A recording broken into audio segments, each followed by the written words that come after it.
Assalamualaikum warahmatullahi taala wabarakatuh. Perkenalkan saya Halid Lanipa SPD, Kepala SMP Negeri 54 Maluku Tengah. Pada hari ini saya akan melakukan penerapan visi misi serta tujuan sekolah, di mana pada pengelolaan kinerja kepala sekolah dengan observasi yang akan dilaksanakan sesuai jadwal, yaitu pada tanggal 29 Mei 2024. Kegiatan ini dilaksanakan pada SMP Negeri 54 Maluku Tengah dengan perangkat pendukung berupa tayangan PowerPoint. Target perilaku yang saya lakukan memimpin diskusi dengan fokus pada pencapaian tujuan yang ditetapkan secara efektif dan efisien.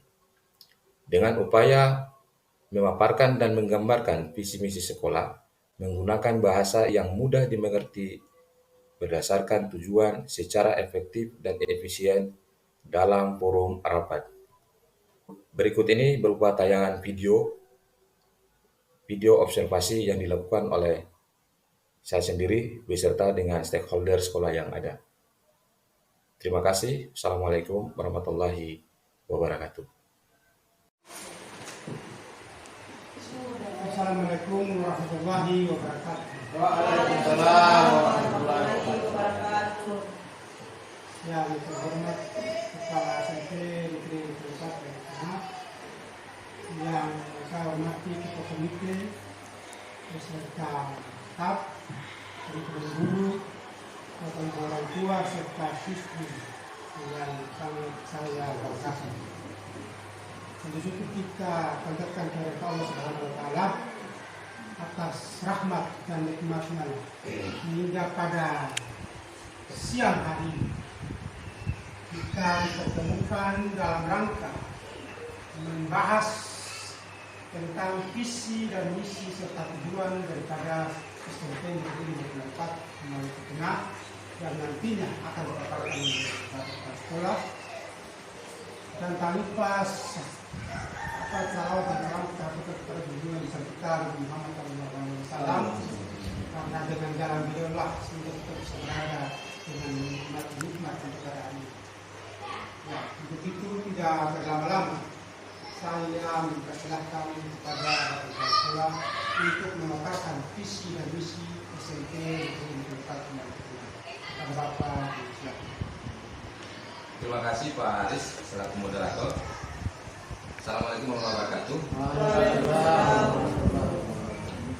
Bapak Komite SMP Negeri 54 Maluku Tengah yang saya hormati, Bapak Ibu orang tua mewakili daripada orang tua siswa yang saya banggakan, Bapak Ibu guru yang kita hargai serta didik yang sangat saya cintai.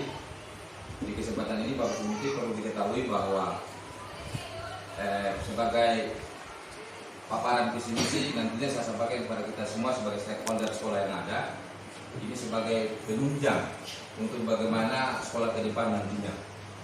Namun sebelum saya paparkan, perlu diketahui Bapak Komite serta orang tua dan Bapak Ibu guru serta didik sekalian, sekolah kami ini sudah jalan kurikulum merdeka itu sudah 2 tahun. Sementara visi misi yang ada di depan kantor sana itu masih menggunakan visi misi dengan menggunakan kurikulum 2013.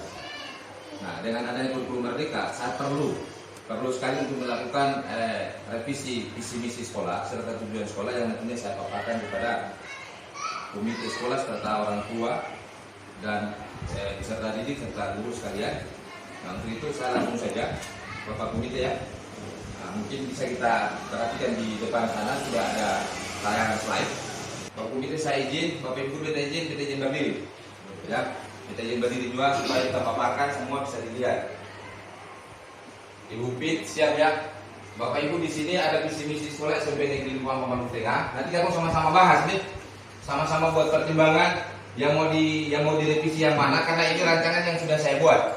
Dari rancangan saya buat ini nantinya kalau memang ada yang perlu direnovasi dia, mau diubah dia, mungkin Bapak minta yang Ibu mungkin bisa di sana. Mungkin terlalu ini ya. Bisa duduk di sini kan, biar sama-sama. Bapak Komite minta izin ya. Nah, ini visi sekolah SMP Negeri 54 Maluku Tengah, bisa terbaca Bapak Ibu ya?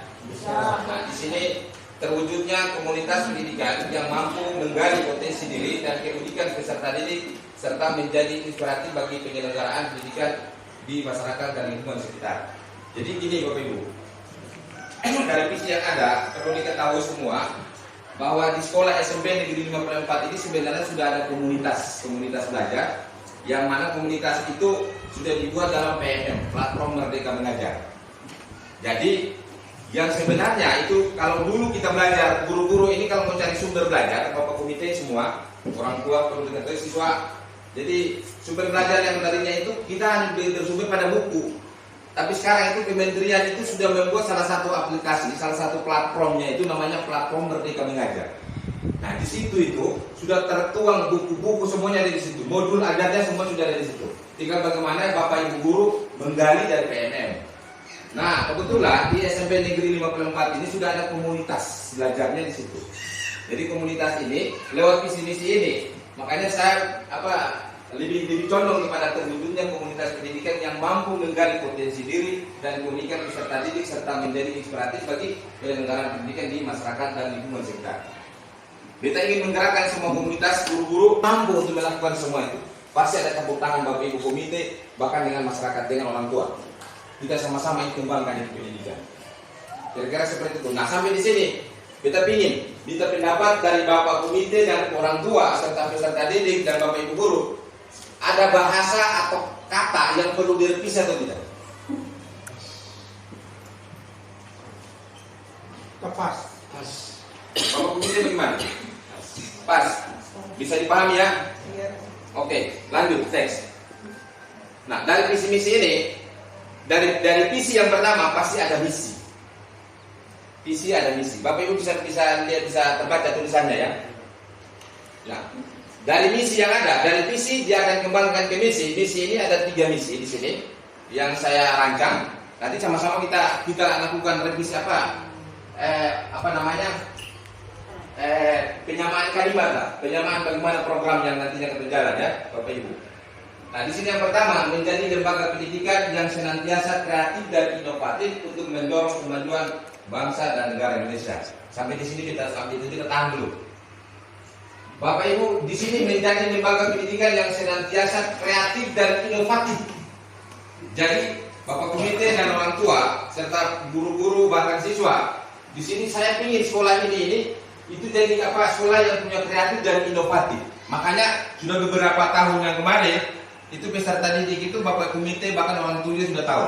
Kalau Bapak Ibu anak itu sudah tidak melakukan yang namanya ulangan kan gitu.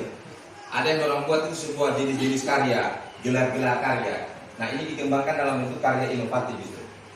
Bisa dipahami ya? Jadi sekolah ini kita mau bawa ke sana gitu. Nah sampai di sini Bapak Ibu perlu direvisi atau tidak? Kan ditambah tadi kita di belajar nomor 1. Iya. Karena ini terkait di penting mereka. Di situ yang menjadi lembaga pendidikan yang senantiasa, senantiasa kreatif dan inovatif dalam berkolaborasi untuk mendorong kemajuan bangsa dan nanti tambah dia ini kreatif dan inovatif itu kenapa? Ada kolaborasi. Oke, Ibu Pi tambah kolaborasi. Oke, Ibu Pi dari catatan dulu. Kita lanjut dulu ya. Lanjut aja dulu. Dari catatan dulu. Dan ada penambahan kata kolaborasi ya. Kolaborasi, oke. Bapak komite sepakat ada kolaborasi. Artinya, coba Abang kasih gambaran maksudnya kolaborasi itu. Ini kan artinya kalau di sini kalau kreatif inovatif di sini kalau kemudian ada di sini kita melakukan sebuah hal ya kan tidak ada ini ada kolaborasi antara teman atau kelompok yang kita bisa kolaborasi. Nah, begitu juga guru juga berkolaborasi antara kedua sejawat, ada juga berkolaborasi dengan kepala sekolah, juga bisa berkolaborasi dengan bapak pemimpin, ada juga berkolaborasi kerjasama. Oke. Nah, kemudian yang kedua, Bapak Ibu, di sini terwujudnya komunitas belajar sepanjang hayat, yaitu sekolah sebagai tempat saling belajar dan berkembang bagi guru sebagai ahli, peserta didik serta orang tua dan masyarakat. Ya, tadi itu kolaborasi. Jadi gini, Bapak komite semua. Jadi maksud kalimat ini, jadi kita sampaikan kepada guru-guru, kalau memangnya di situ ada proses pembelajaran yang bersifat kearifan lokal dalam bentuk muatan lokal, lalu siswa disuruh tanam pohon pala gitu misalnya. Ada proses pembelajaran penanaman pohon pala. atau guru-guru ini kan pada umumnya ini kan bukan ahli dalam penanaman pala. Makanya kita ingin libatkan semua yang tadi dibilang ada kolaborasi. Kita ingin libatkan semua orang tua yang paham bagaimana cara tanam pala, datangkan mereka. Jadikan mereka itu guru. Supaya mereka itu bisa belajar, bisa sama-sama dengan peserta didik. Begini cara tanam pala, begini cara tanam. Ini kalimat ini maksudnya seperti itu. Mau direvisi? Pas. Bapak Komite? Pas. Oke. Kita lanjut yang ketiga ya. Yang ketiga, terwujudnya pendidikan yang mengedepankan pembentukan profil pelajar Pancasila yang memiliki 6 dimensi utama, yaitu yang pertama. Jadi gini, sebelum poin ini kita ke bawah, jadi perlu diketahui bahwa kurikulum Merdeka Mengajar ini dia mengedepankan itu profil pelajar Pancasila, karakter profil pelajar Pancasila. Yang pertama itu beriman, bertakwa kepada Tuhan Yang Maha Esa dan berakhlak mulia. Yang kedua itu mandiri. Yang ketiga bernalar kritis. Yang keempat itu kreatif. Yang kelima bergotong royong. Yang keenam berkebinekaan global. Itu ya. Kalau yang poin pertama beriman, bertakwa kepada Tuhan Yang Maha Esa, oke. Katong arahkan katong peserta didik dalam bentuk yang religius. Terus berbicara tentang itu mandiri, katong siswa itu harus belajar untuk mandiri. Terus kemudian berbicara tentang bernalar kritis, siswa juga harus punya nalar yang kritis. Jangan dibodoh-bodohin lah bahasanya gitu. Terus kemudian kreatif. Jadi sekolah ini kita ingin nanti anak-anak dia bisa kreatif, inilah profil pelajar Pancasila. Terus bergotong royong sama-sama kita kerjasama. Terus berkebinekaan global. Berkebinekaan global ini artinya ketemu peserta didik itu konsepnya ini jangan sekedar tahu saja di dalam lingkungan ini gitu. Bagaimana perkembangan zaman dengan digitalisasi itu berkebinekaan global. Atau anak-anak bagaimana cara bisa bikin video konten, bisa buat itu berkebinekaan global. Itu perkembangan zaman. Sampai di sini perlu direvisi? Pas. Waktu ini pas ya. Oke lanjut. Ini misi. Nah kemudian tujuan. Dari visi, misi. Nah ini tujuan. Tujuan dari visi misi. Perlu diketahui yang pertama itu menggali potensi diri peserta didik. Nah bagaimana cara menggali? Nah untuk menggali potensi peserta didik yang pertama itu memfasilitasi berbagai kegiatan yang mendorong siswa untuk mengenali dan mengembangkan bakat dan minat mereka. Jadi untuk bagaimana peserta didik itu dapat menggali potensi, Bapak Ibu guru itu tidak hanya sebentar-bentar langsung masuk kelas mengajar saja, tapi bagaimana itu Bapak Ibu guru mencari tahu. Kan tidak semua siswa itu sama. Siswa punya variasi dengan latar belakang yang berbeda. Sehingga bagaimana cara menggali yang tadi itu memfasilitasi berbagai kegiatan yang mendorong. Oke, kita lanjut. Sampai di sini. Pas. Lanjut itu. Nah, kemudian yang berikut menjadi komunitas inspiratif.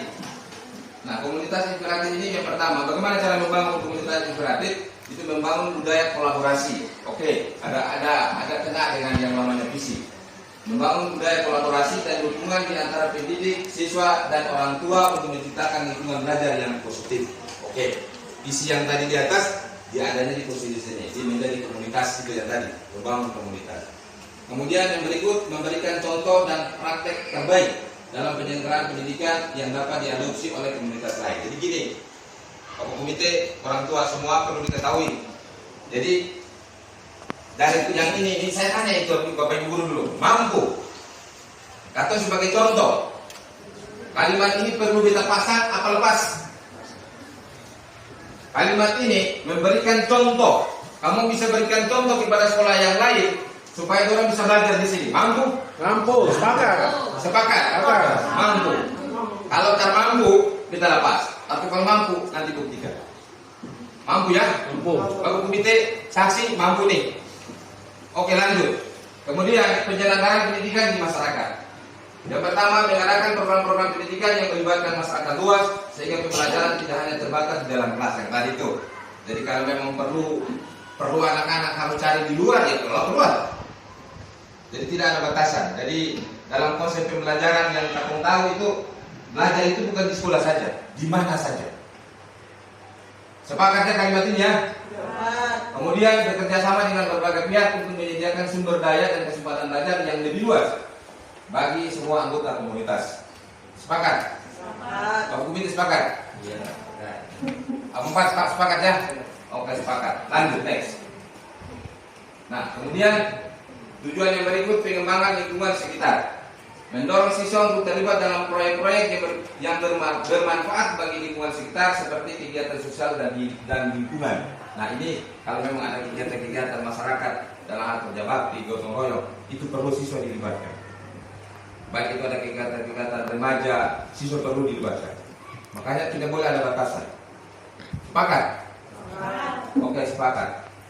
Ibu sepakat ibu? Sepakat, ya. Kemudian membina kesadaran dan tanggung jawab sosial dalam diri peserta didik sehingga mereka dapat menjadi agen perubahan positif di komunitas mereka. Nah, jadi gini, anak-anak, agen perubahan itu adanya di Bapak Ibu guru, nanti kamu orang itu akan melanjutkan perubahan. Makanya sengaja guru pasang ini di sini membina kesadaran dan tanggung jawab sosial dalam diri peserta didik sehingga mereka dapat menjadi agen perubahan. Jadi yang nantinya bawa ini apa yang namanya bangsa ini, Pak Guru Dorang ini hanya bagaimana menyalurkan, nanti kamu orang yang akan melanjutkan anak-anak. Sepakat, anak-anak, sepakat? Sepakat ya? Oke, sepakat. Kemudian lanjut next. Nah, di sini dokumentasi ini. Yang mana itu? Oh, ada perubahan. Oke. Kalimat yang baru bagaimana? Kan dapat terjadi perubahan. Ya. Positifnya kalau misalnya pasti positifnya. Karena namanya perubahan kita positif. Jadi yang pakai bahasa positifnya dia langsung perubahan. Oh gitu. Agen perubahan positif di komunitas. Semua sepakat? Ya, karena itu kan namanya orang mau berubah, itu kan tidak berubah. Positif. Tidak ada orang berubah, tidak sudah jadi. Oh gitu. Sepakat semua? Kalau di situ orang sambung kata itu ya perubahan. Jadi membina kesadaran dan tanggung jawab sosial dalam diri peserta didik sehingga mereka dapat menjadi agen perubahan di komunitas mereka. Gitu. Kalimat positifnya lepas. Oh gitu ya. Sepakat. Positifnya hilang. Bapak Komite bagaimana? Karena begini Bang. Coba bicara.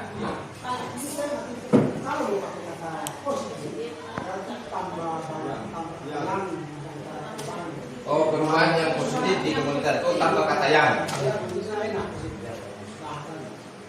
Apa gimana Ibu Fit? Saya sebagai positif karena ada bagian dari PMM yang pernah saya baca juga perubahan positif ada beberapa lagi kayak macamnya Pak. Jadi bukan bahasa yang harus dipisahkan sebenarnya perubahan positif memang ada di PMM yang pernah kita baca ada item-itemnya bagaimana perubahan begitu Pak. Beda saya jadi pakai perubahan yang positif lah karena jatuhnya nanti jadi perubahan kalimat perubahan arti Pak. Jadi Oh gitu. Iya, kita bagaimana? Kita perlu jelaskan itu. Iya. Jadi gini. Bahasanya itu Fit. Jadi gini, tidak boleh betul Bang. Ada kata yang katong kasih masuk saja itu akan menjadi perubahan makna. Kita. Jadi menurut Pak Hari Bapak Komite membina kesadaran dan tanggung jawab sosial dalam diri peserta didik sehingga mereka dapat menjadi agen perubahan. Kata yang itu saja bisa berubah sebuah konsep. Gitu. Makanya dari Ibu Fit masuk bahwa perubahan positif itu penegasan gitu. Kalau kata yang itu tidak ada konsep penegasan. Kalau dia punya berarti. Iya. Ya kata yang itu yang bikin dia tidak ada sebuah konsep penegasan bahwa itu. Makanya kalau perubahan positif jelas gitu. Kira-kira seperti itu. Pak Komite bisa? Sepakat Reza? Oke. Bisa next? Nah ini dokumentasi kegiatan-kegiatan sekolah semua Bapak Ibu guru teman, Bapak Ibu guru, orang tua beserta Bapak Komite, siswa beserta didik ya. Nah di sini kolaborasi itu, nah ini kayak beberapa kali kita pernah melakukan kegiatan-kegiatan positif kayak seperti ini membuat penyusunan modul segala macam itu dengan bentuk kolaborasi. Terus kemudian ada kegiatan kepramukaan, terus selanjutnya itu literasi. Jadi gini. Kita kembali ke bahasa literasi ini. Bapak Ibu sepakat dengan literasi saja? Tidak ada numerasi?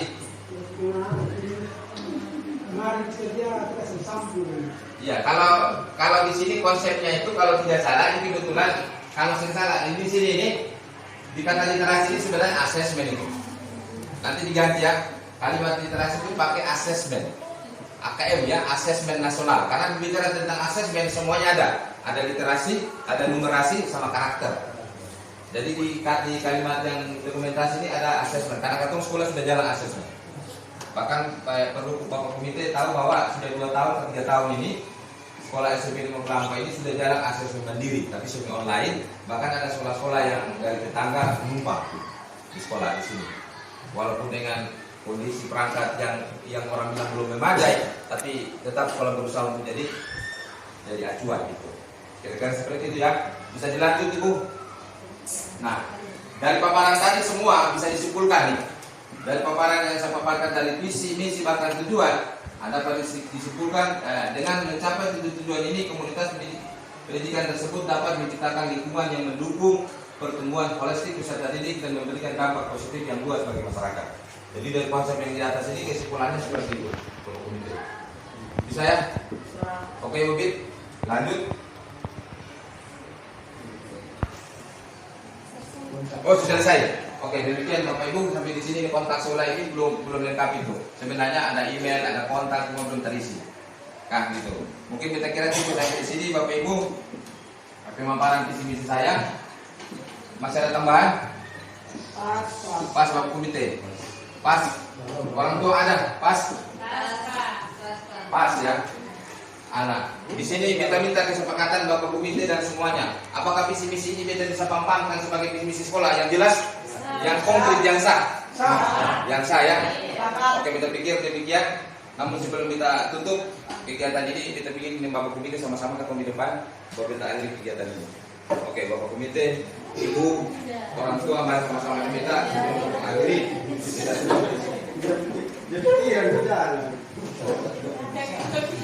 Ini setelah paparan visi misi yang sudah saya buat tadi, dan saya pikir ini perlu difinalisasi dia. Apakah visi misi ini tetap harus dipasangkan atau apa perubahan? Kalau memang sudah difinalisasi, maka kita akan ganti visi misi yang lama dengan visi misi yang baru. Kira-kira seperti itu Bapak Komite ya. Sepakat ya Bapak Ibu ya? Sepakat. Oke, demikian paparan saya cukup sampai di sini. Saya kembali kepada moderator Pak Haris. Kepada Pak Haris, saya persilakan. Ya, baik, terkait dengan apa yang disampaikan atau dipaparkan oleh kepala sekolah tentang visi misi, maka dapat disimpulkan bahwa